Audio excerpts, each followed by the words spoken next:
하나님의 말씀을 보도록 하겠습니다. 요한복음 13장 34절 39절입니다. 다같이 한 목소리로 합독하도록 하겠습니다. 시작. 새 이름을 너희에게 주노니 서로 사랑하라. 내가 너희를 사랑하는 것 같이 너희도 서로 사랑하라. 너희가 서로 사랑하는 이로써 모든 사람이 너희가 내 제자인 줄 알리라. 아멘. 옆 사람들과 인사할 때 사랑합니다 인사하시기 바랍니다. 주님께서 우리를 명령하시기를 서로 사랑하라 말씀하셨기 때문에 우리는 당연히 서로를 사랑해야만 되는 것입니다. 여러분, 이 세상에서 힘든 두 가지가 있다고 합니다. 그 첫째는 내 생각을 남의 사람의 머릿속에 집어넣는 거라. 야, 내가 생각하고 내가 뜻한 말을 저 사람도 공감할 수 있도록 그 머릿속에 집어넣는 것이 굉장히 힘든 일이랍니다. 두 번째는 남의 주머니에 있는 돈을 내 주머니로 갖고 오는 것 또한 이것 힘든 일이라고 해요. 그래서 여러분들, 우리가 내 생각을 나름의 사람 속에 집어넣는 사람을 우리는 뭐라고 부르냐? 선생님이라고 부르는 거야. 선생님은 내가 가지고 있는 지식을 타인에게 넣어주죠. 그리고 뭐라고 얘기하느냐? 바로 남의 것에, 남의 주머니에 있는 것을 내 주머니에 넣는 사람을 뭐라고 그래요? 사장님이라 이렇게 얘기합니다. 사장님은 남의 돈, 남의 주머니에 있는 돈을 내 주머니에 옮길 수 있는 것이죠. 근데 이 두 가지를 한 방에 할 수 있는 사람이 있는데 그 사람이 누구냐? 그 사람을 마누라라 이렇게 얘기합니다. 마누라는 남편의 스승이고 남편의 주머니에 있는 돈을 한순간에 자기의 주머니로 옮기는 능력이 있다는 겁니다. 그래서 여러분들, 선생님을 향하여 대적하는 사람, 이 사람은 뭐냐면 배우기를 싫어하는 사람이고, 여러분, 사장에게 대드는 사람을 뭐라고 얘기하느냐? 이 사람은 돈 벌기를 싫어하는 사람이라. 근데 마누라한테 대드는 사람을 뭐라고 그러냐? 이 사람은 살기를 포기한 사람이다. 그러니까 우리가 아내에 대해서는 참 잘해야 된다라고 얘기하는데, 이처럼 사람이 살면서 힘든 일, 그것은 내 생각을 타인의 머릿속에 집어넣는 것이고, 또한 타인의 주머니에 있는 돈을 내게로 가져오는 거예요. 근데 이거보다 더 힘든 일이 있습니다. 이거보다 더 힘든 일이 있는데, 그 힘든 일이 무엇이냐? 그것은 다른 것이 아니라 바로 사람을 사랑하는 일입니다. 여러분, 이 세상에서 가장 힘든 것이 무엇이냐? 그것은 사람을 사랑하는 일이에요. 왜 사람을 사랑하는 것이 그처럼 힘든 일일까? 그것은 다른 것이 아니라, 여러분, 이 사람이라고 하는 것은요, 자기 자신을 극진히 사랑하는 사람, 그러니까 자기 자신을 너무나 사랑하는 것이 사람입니다. 그렇기 때문에 아무리 큰 은공을 입고 은덕을 입었다 할지라도 자기를 불편하게 만들고 자기를 힘들기만 하면 당장에 원망하고 불평하는 것이, 그것이 사람입니다. 자기가 아무리 큰 은혜를 입었다 할지라도요, 한순간에 자기가 조금만 불편하면 어떻게 돼요? 그를 모함하고 비판하고 비평하고 불만을 갖는 것, 그것이 바로 인간의 모습이기 때문에 그래요. 하나님께서 이스라엘 백성들을 애굽에서 이끌어내왔습니다. 여러분, 이스라엘 백성의 애굽 생활이라고 하는 것은, 그것은 여러분, 사람으로서는 견딜 수 없는 그러한 인간 이하의 취급을 받으면서 살아온 것입니다. 하나님은 이러한 이 인생들을, 여러분, 그 노예의 생활에서, 그 짐승 같은 삶에서 그를 건져내기 위해서 모세를 세워서 그를 이끌어 나왔어요. 그리고 하나님은 그에게 약속을 합니다. 어떻게 하느냐? 너희들을 이끌어 저 가나안 땅 젖과 꿀이 흐르는, 죽이 아닙니다, 젖과 꿀이 흐르는 그러한 땅으로 인도하시겠다라고 주님은 말씀을 하셨습니다. 정말로 하나님이 약속하셔서 애굽에서 그들을 이끌어 나옵니다. 그런데 그 젖과 꿀이 흐르는 땅을 가기 위해서는 어느 곳을 지나야 되냐면 광야라고 하는 것을 지나야 됩니다. 근데 그 광야라고 하는 것은 어때요? 좀 불편합니다. 때로는 목마름도 있고, 때로는 추위도 있고, 때로는 굶주림도 있습니다. 그러나 하나님께서 이스라엘 백성들을 이끌어 내올 때에 여러분 그 짐승 같은 노예의 삶에서 그를 이끌어 내왔거든요. 그렇다고 한다면 여러분 그들은 감사해야 될 거 아니겠습니까? 그리고 조금 불편하고 힘든 일을 참고 인내해야 될 거 아니겠어요? 그런데 그들은 마시는 물이 없다라고 해서 모세를 원망하고 하나님 앞에 불평하고 하나님을 대적하는 그런 사람들이 됐어요. 여러분 그들은 인간 이하의 삶을 살던 사람들이라니까요. 그들을 하나님이 사랑하셔서 축복하시고 위로하셔서 그들을 젖과 꿀이 흐르는 땅으로 가는 거예요. 그 과정 속에 좀 불편하고 힘들고 어려운 일이 있을 수 있어요. 그러면 참아야죠. 그러면 견뎌야 되죠. 그런데 그것을 견디지 못하고 즉시로 불평하고 불만을 터뜨리고 그리고 모세를 대적하여 죽이려고. 이것이 인간입니다. 이것이 인간입니다. 여러분 이것은 비록 이 이스라엘 백성들에게만 국한된 것이 아니라 여러분 이 땅을 살아가는 모든 인류에게 동일하게 적용되는 그런 일이에요. 이것은 장성한 자에게만 이루어지는 것이 아니라 어린 아이에게도 나타나는 현상입니다. 어제는 우리 매형이 생신을 맞이했어요. 그래서 함께 우리 형제들끼리 식사를 했습니다. 근데 조카가 원래는 이렇게 결혼을 해가지고 벌써 애가 났는데 6살이 됐어요. 그래서 만나서 너무나 반가워서 그를 이뻐해 줬는데, 그런데 그 조카 녀석이 뭐라고 했냐면 그 애에 대해서 얘기를 하는 거예요. 뭐냐면 저 녀석이 너무나 맹랑해서 죽겠다는 거예요. 왜 그러냐? 그런 거예요. 아주 애가 막 그냥 부산합니다. 지멋대로 하고 그렇게 해요. 그러니까 엄마가 그를 제대로 잡기 위해서 어떻게 하냐? 좀 잘못한 일에 있어 벌을 세우면서 그런다는 거예요. 엄마, 왜 나를 낳아가지고 나를 이렇게 힘들게 하냐? 6살짜리가. 엄마, 왜 나를 낳아가지고 이렇게 힘들게. 그러니까 조카가 뭐라 그래요? 나도 너 낳고 싶어서 낳은 건 아니야. 너 어떻게 생겼어? 그래서 키우는 거야. 그러면 엄마, 그냥 낳자마자 갖다 버리지. 왜 나를 낳아가지고 이렇게 힘들게 하냐고? 그렇게 얘기해요. 맹랑하지. 여러분 6살밖에 안 된 그런 녀석이 그런 얘기를 해요. 그런데 여러분, 저는 그 녀석이 태어날 때부터 지금 6살 때까지 그 엄마가 얼마나, 내 조카가 얼마나 고생했는지 알아요. 그 녀석은 좀 특이해요. 그리고 이 아토피가 굉장히 심했어요. 그러니까 여러분 알레르기가 너무나 심했기 때문에 반찬 하나 잘못 주면 금방 그것이 몸에 나타나는 거예요. 그러니까 애지중지킵니다. 정말로 아주 처절할 정도로 어떻게 저렇게 애한테 정성을 들일 수 있을까 할 만큼 그렇게 정성을 들이는 거예요. 근데 그 녀석이 아직 그래도 피가 좀 말랐으면 좋겠는데 머리에 피도 안 말랐네. 6살짜리가 먼저 하는 것이 뭐예요? 엄마, 왜 나를 낳아가지고 이렇게 힘들게 하냐고.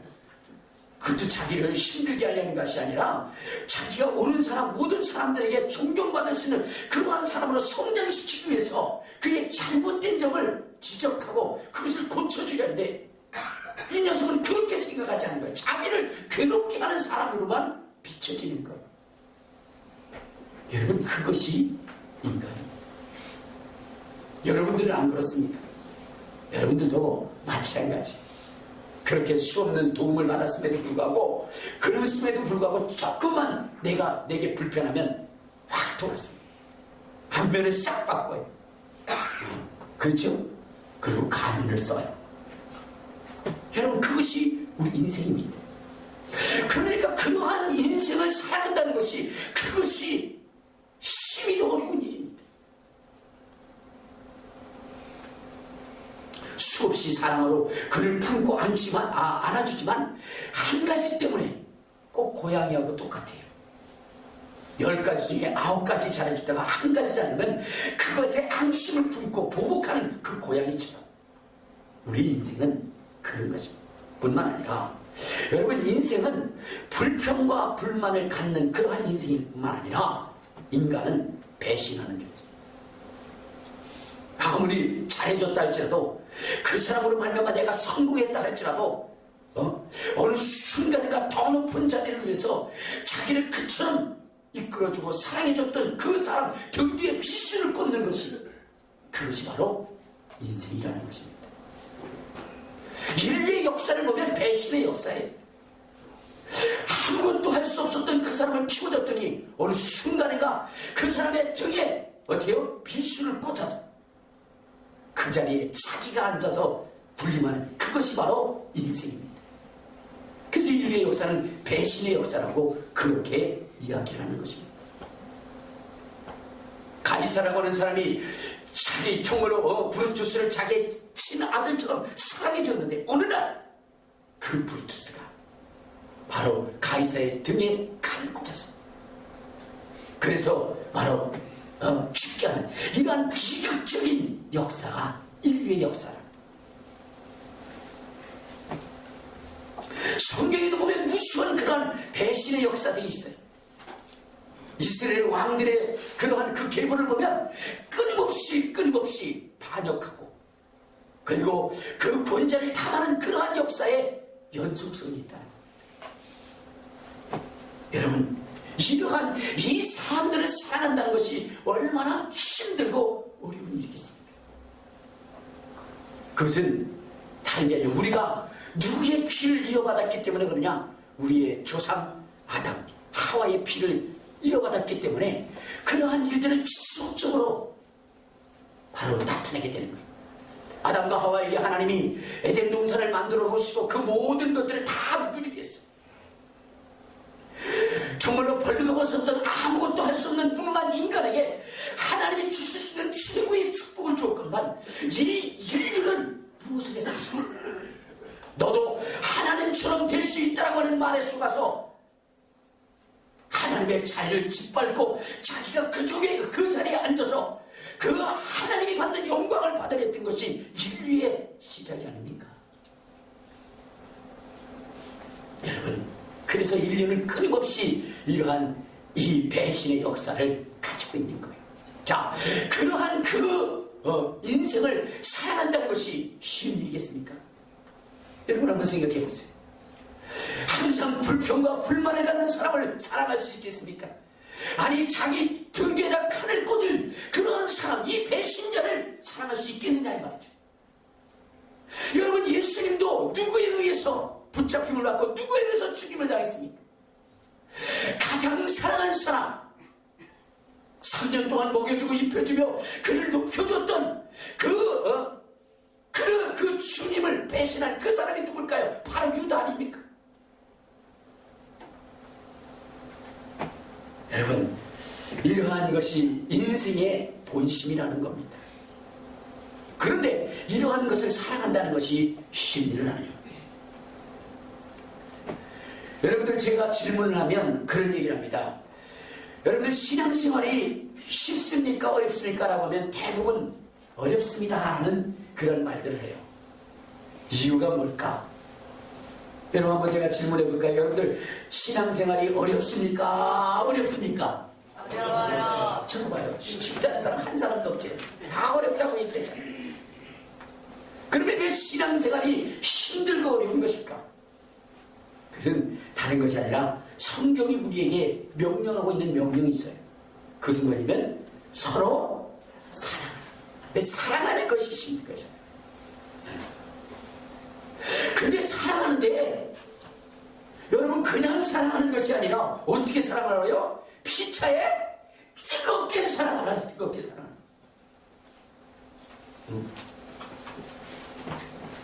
여러분, 정말로 불평과 불만을 가진 사람을 사랑하되 뜨겁게 사랑한다. 후일에 내 등에 비수를 꽂을 그 사람을 사랑하되 뜨겁게 사랑하라. 이거 심히 힘든 겁니다. 근데 뜨겁게 사랑하는 것을 넘어서 어떻게 사랑하라고 주님이 말씀하시냐? 내가 너희를 사랑하는 것처럼 사랑하라. 내가 너희를 사랑하는 것처럼 사랑하라. 여러분, 주님이 우리를 사랑한 사랑이 무엇입니까? 목숨을 내어놓은 사랑입니다. 목숨을 내어놓은 사랑. 자, 그러니 여러분, 율법적인 사랑, 아니 그냥 도의적인 사랑, 그것을 하라는 것도 아니에요. 또한 율법적인 사랑을 하라는 것도 아니에요. 어떤 사랑을 하느냐? 주님이 우리를 사랑한 것처럼 그렇게 사랑하는 것. 그러니까 힘이 어렵고 힘든다는 것입니다. 여러분, 율법적인 사랑이 뭘까요? 율법적인 사랑. 율법적인 사랑은요, 자기 사랑입니다. 자기 사랑. 알겠습니까?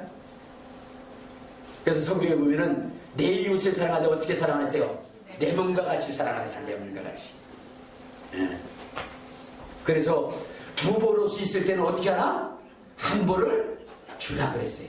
그럼 한 보롯이 있을 때는, 한 보롯이 있을 때는, 그때는 내가 입어라. 그게 율법적인 사랑이에요. 왜냐면 내 몸과 같이 사랑하라니까. 그렇지 않아요? 내 몸이 우선이잖아요. 그렇죠? 자, 그런데 주님이 명령한 사랑은 이 사랑이 아니라 이것보다 더 높은 차원의 사랑이에요. 무엇이냐면 주님이 우리를 위하여 목숨을 버린 것처럼 그렇게 사랑하라는 거예요.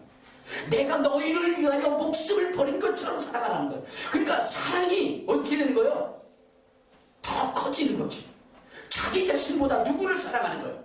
이웃을 더 크게 사랑하는 거예요. 그러니까 두 보롯이 있을 때는 한 보롯을 당연히 이웃에게 주는 것은 당연한 것이고, 그 다음에 한 보롯이 있을 때는 어떻게 하는 거예요? 그것도 주라는 것이, 그것이 주님이 우리에게 명령한 사랑이거든요.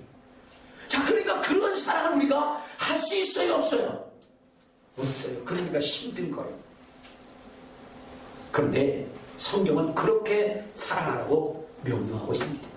그러면 우리 주님은 이렇게 힘든 사랑을 왜 우리에게 하라고 말씀하셨을까? 그것은 다른 것이 아니에요. 이렇게 우리가 사랑할 때에 우리가 어디 안에 거예요? 하나님의 사랑 안에 거하는 것이고, 이렇게 사랑할 때에 우리가 예수의 참 제자가 되기 때문에 우리 주님은 그렇게 사랑하라는 것입니다. 아멘. 여러분, 우리가 주님이 사랑하는 것처럼 사랑할 때에 예수님의 제자가 된다는 것은 어떤 의미일까요? 예수님은 왜 십자가를 졌어요? 왜 십자가를 졌겠습니까? 그것은 다른 것이 아니라, 여러분, 예수님은 하나님을 사랑했고, 그리고 예수님은 아버지의 마음을 알았기 때문에, 성경이 끊임없이 우리로 하여금 내 이웃을 사랑하라 그렇게 명령한 이유가 무엇일까? 그것은 다른 것이 아니라 우리를 향한 하나님 아버지의 마음 때문입니다. 아버지의 마음. 그 아버지의 마음을 이루기 위해서 우리 주님이 십자가를 지셨고, 그리고 그렇게 사랑하셨기에 또한 우리에게도, 그렇게 사랑하셔서 우리를 구원하셨기에 우리에게도 동일한 그 사랑을 요구하고 있는 것입니다. 그리고 그 사랑을 지키는 자들을 주님은 내 제자라고 주님은 말씀하고 있는 것입니다. 아버지의 마음이라는 게 무엇일까요? 부모님의 마음이라고 하는 것이 무엇일까요? 지난번에 TV에서 그 잃어버린 딸을 찾는 아버지에 대한 그런 프로그램이 방영된 적이 있어요. 그분은 송기룡 씨라고 하는 분이거든요. 제가 정확히 이름을 모르지만 어쨌든 송기룡 씨라고 하는 분인데 평택에 사시는 분이에요. 근데 그분에게는 사랑하는 딸이 있었어요. 사랑하는 딸이 있었어요. 아버지는 정말로 자식을 잘 키우기 위해서 열심히 사업을 합니다. 그리고 항상 돌아오면 그 딸에 대한 그 사랑을 쏟아붓습니다. 이 딸은 무럭무럭 자랐고 이제는 고등학교 3학년이 되었어요. 그런데 저녁 5시에 친구를 만나러 간다고 했던 이 딸이 저녁 늦은 시간이 되어도 돌아오지를 않는 거예요. 아버지는 그 딸을 기다립니다. 그럼에도 그 딸은 돌아오지 않아요. 불길한 생각이 들어서 신고를 했습니다. 그 다음날도 돌아오지 않고 그 다음날도 돌아오지 않는 거예요. 아버지는 그 딸에 대한 그리움 때문에 정말로 밥을 제대로 먹을 수도 없었고 몸은 바싹바싹 말라 들어갑니다. 그에게는 사업도 그에게는 의미가 없어졌어요. 그래서 딸을 찾아 헤맵니다. 엄마도 정말로 그 잃어버린 딸 때문에 너무나 가슴이 아프고 메어져서 결국은 우울증이 들고 그리고 농약을 먹고 자살하는 그러한 지경까지 이르게 됩니다. 그 아버지는 정말로 그 딸을 포기할 수 없어요. 1년이 지나고 2년이 지나고 3년이 지나도 그 딸을 향한 그 뜨거운 마음은 지워지지 않습니다. 그래서 이제는 모든 것을 다 포기하고 그가 가지고 있던 그 용달차에 그 딸의 그러한 사진을 붙여 전단지를 만들어서 그 온통 다 도배를 하고 그것을 가지고 전국을 돌아다니면서 딸을 찾기 시작합니다. 그 세월이 16년이라고 하는 세월, 17년이라고 하는 세월이 지났는데도 결코 그 딸을 찾으려고 하는 아버지의 마음은 결코 사라지지 않는 것. 한때 우리나라의 메르스가 정말로 전국을 강타할 때 그 아버지는 그 메르스에 걸리게 됩니다. 그럼에도 불구하고 그가 죽을 수 없었던 것은 그 사랑하는 딸을 찾아야 된다라고 하는 그 마음 때문에 그 질병도 그 죽음의 병도 이기고 그리고 그 딸을 찾아났습니다. 사랑하는 여러분, 우리 하나님도 마찬가지입니다. 하나님의 형상으로 지음을 받았던 우리의 인생이 정말로 죄로 말미암아 마귀에 속아서 귀신에게 속아서 그래서 정말로 지옥을 향하여 달려가는 우리의 인생을 향한 그 사랑이 멈춰지지 않았기 때문에 그가 가장 사랑했던 독생자 예수 그리스도를 이 땅에 보내신 것입니다. 그를 처절하게 찢었고 그를 처절하게 고통으로 몰아냈습니다. 그리고 십자가에 죽으시게 하신 것입니다. 여러분, 이 아버지의 이 마음을 안 우리 예수 그리스도는 때로는 인류를 고치고 구원한다는 것이 너무나 힘들고 어려운 거예요. 아버지의 뜻을 이루기 위해서 십자가를 지겠다고 그렇게 생각을 하였으나 그러나 막상 그 십자가 앞에 정말로 서야니 너무나 힘들고 어려웠지요. 그래서 주님 앞에 기도하는 겁니다. 아버지여, 할만하시거든 이 자리 지나가게 하옵소서. 그러나 다시금 돌이켜 나의 원대로 마옵시고 아버지의 원대로 되게 하옵소서. 그렇게 돌이킬 수 있었던 것은 예수 그리스도는 하나님께서 인류를 얼마나 사랑하시는지를 너무나 잘 알고 있습니다. 그 뜻을 돌이킬 수가 없었어요. 그래서 할만하시거든 이 잔이 지나가게 하옵소서 했지만 그러나 다시금 주님 앞에 기도할 때 그러나 내가 마셔야 할 잔이라면 마시게 없어서 고백한 겁니다. 여러분, 그런데 이 십자가가 얼마나 무섭고 두려운 것입니까? 그래서 여러분, 주님 비록 그러한 결단과 결심을 가졌지만 십자가 선상에서 또 부르짖어 외칩니다. 아버지 어찌하여 나를 버리셨나이까? 아버지 어찌하여 나를 버리셨나이까? 그는 통곡을 하죠. 그럼에도 불구하고 또 다시금 돌이켜서 우편강도에 그 회개소리를 들으시고 그를 구원하시면 아버지의 인류를 향한 그 사랑을 그는 알았기 때문에, 아버지의 마음을 알았기 때문에, 그렇기 때문에 그는 끝까지 순종하여 그 십자가 선상에서 죽으신 것입니다. 우리 주님이 우리에게 명령하시는 이유가 여기 있는 것입니다. 우리를 정말로 그처럼 찾으시는 아버지의 마음을 아셨기 때문에, 하나님 아버지의 마음을 아셨기 때문에, 그렇기 때문에 그는 스스로 그 십자가 선상에서 죽으신 것입니다. 우리 주님이 목마른 사슴처럼 우리를 찾고 또 찾으신 이유가 무엇일까요? 아버지의 마음 때문입니다.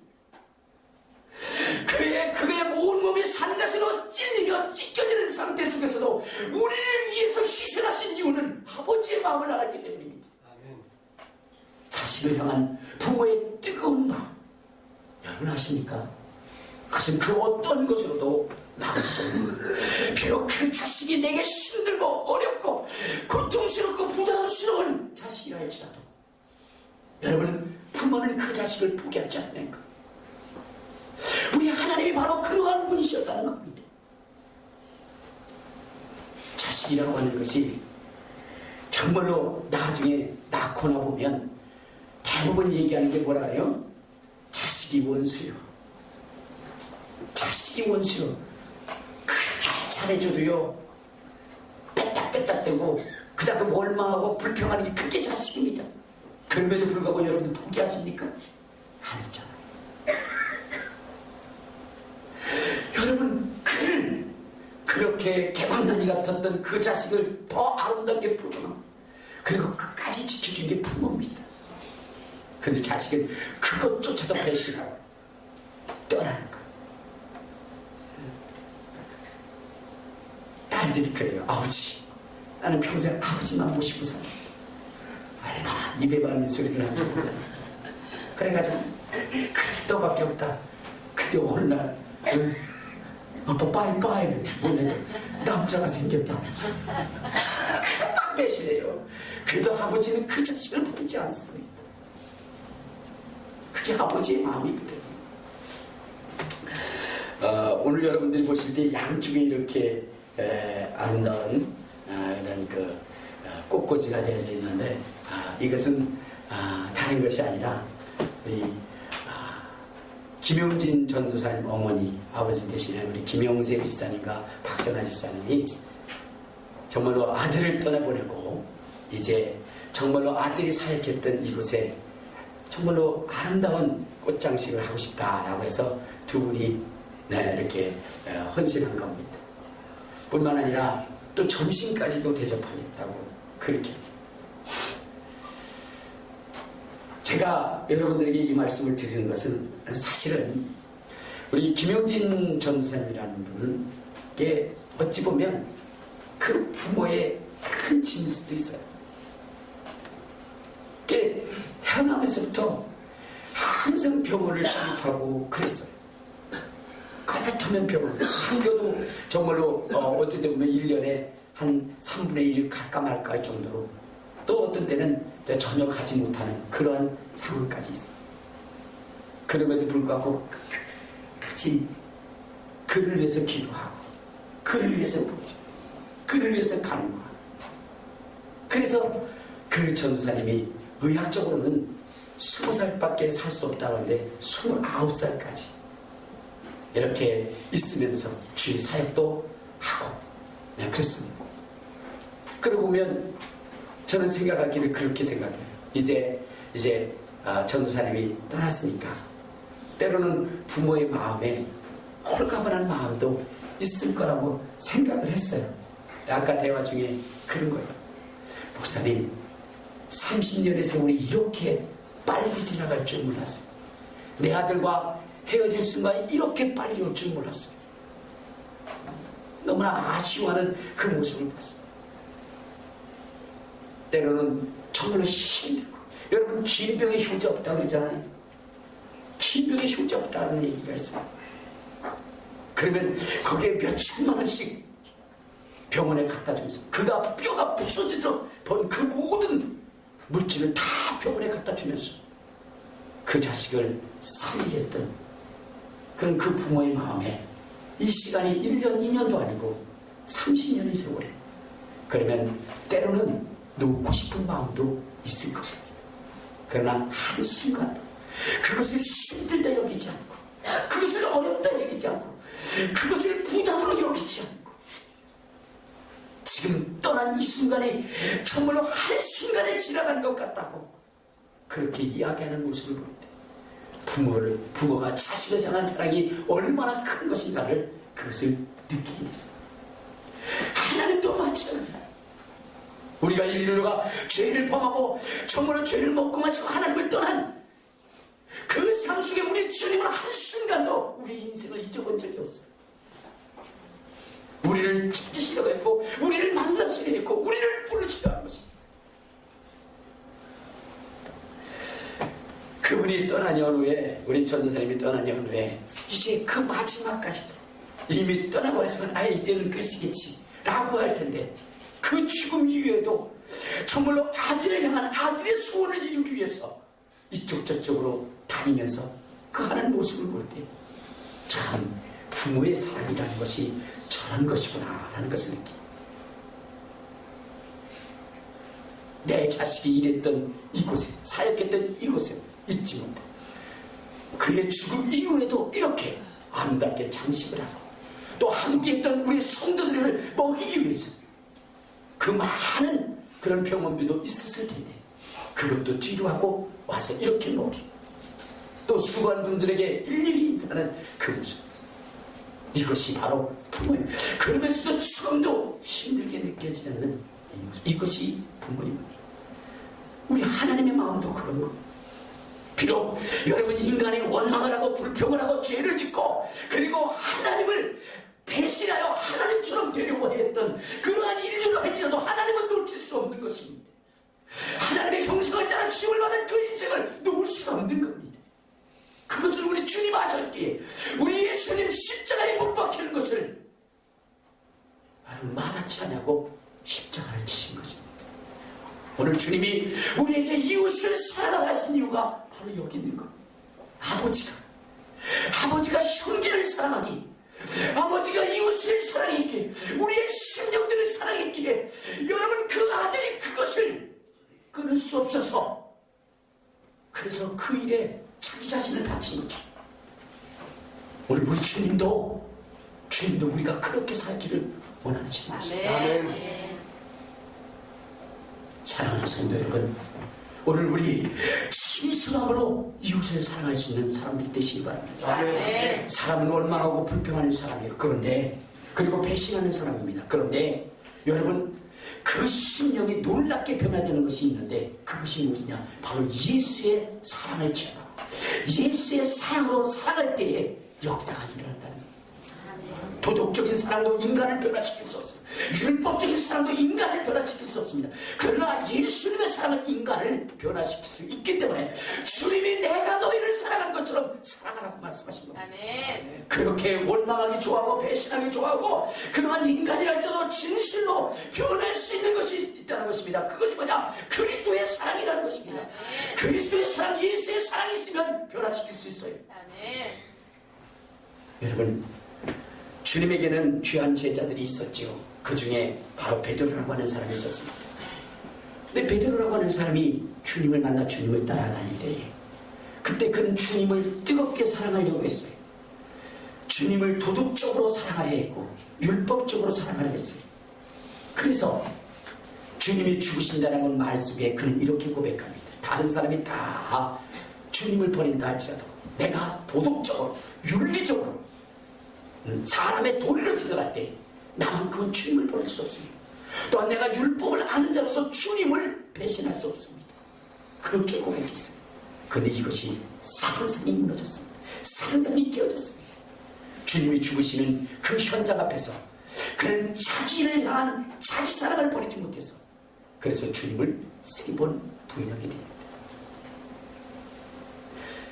여러분, 이 사건을 보면서 사람은 변할 수 없는, 사람의 본성이 변할 수 없다라고 하는 것을, 그것을 우리는 깨닫게 됩니다. 그런데요, 이가 예수님이 죽으셨다 부활하신 그 사랑을 그가 깨달은 뒤로는 이제는 그가 변화됐어요.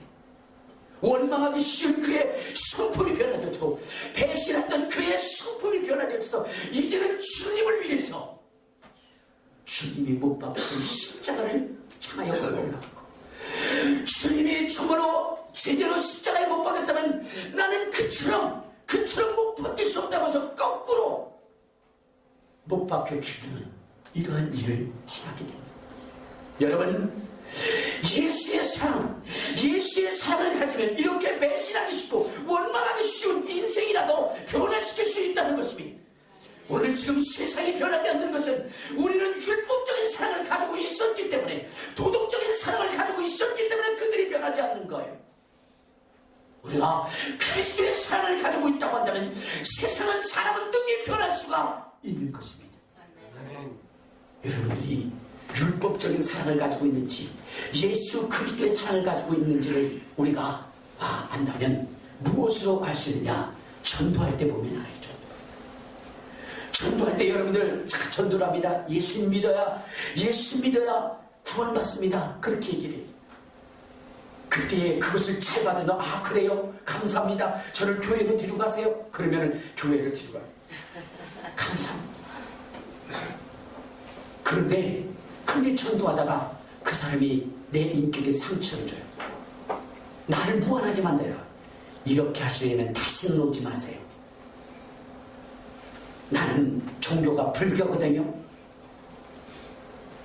남의 종교를 그렇게 힐난하고 그리고 자기 종교를 믿으라는 것은, 그것은 민주사회에서 있을 수는 없는 일이에요. 그렇게 무식한 얘기를 하십니까? 그리고 자기 상처를 줘요. 그럴 때는 어떻게 하시냐? 안녕히 계세요. 당신은 지옥 가야 할 사람이고요. 그러면서 돌아가시는 게 이게 뭐냐면 율법적인 사랑이에요. 자기의 몸이 상처를 입고 자기 인생에 상처를 입으면 포기하는 것. 이것이 무슨 사랑? 율법적인 사랑이에요. 그러나 비록 그가 나를 찢고 나를 때리고 나를 짓밟을지라도 끝까지 그 영혼을 찾아가서 그 영혼을 위하여 눈물을 흘리고 그 영혼을 전도하고 그 영혼을 사랑하고 결국 그를 예수 그리스도 앞에 무릎 꿇게 하는 것, 이것이 그리스도의 사랑입니다. 그리스도의 사랑을 가진 자의 모습인 것입니다. 오늘 우리는 그러한 모습이 되어야 된다는 것입니다. 오늘 여러분들 율법적인 사랑을 가지고는 세상을 변화시킬 수 없어요. 그래서 주님이 오신 것입니다. 주님의 사랑을 가지고 세상을 변화시킬 수 있는 그러한 사람이 되어야 돼요. 오늘 우리는 그 사랑을 입었으니 그 사랑을 전할 수 있는 사람이 되야 돼요. 그런데 우리는 그 사랑을 받았음에도 왜 이웃에게는 율법적인 사랑을 전하려 하는지, 이것이 심히 답답하다는 것. 오늘 이 시간부터는 내가 정말로 그리스도로 말미암은 사랑, 아버지의 마음으로 우리를 사랑한 그 사랑을 내가 받았으니 이제는 그 사랑을 세상 가운데 나는 전해야 되겠다라고 하는 그러한 자신과 결심된 마음을 가지시기를 주님의 이름으로 축원합니다. 내 형제를 사랑하되 그리스도의 사랑으로 사랑하십시오. 내 이웃을 사랑하되 그리스도의 사랑으로 사랑하십시오. 세상을 사랑하되 그리스도의 사랑으로 사랑하십시오. 내가 너희를 사랑한 것 같이 서로 사랑하라.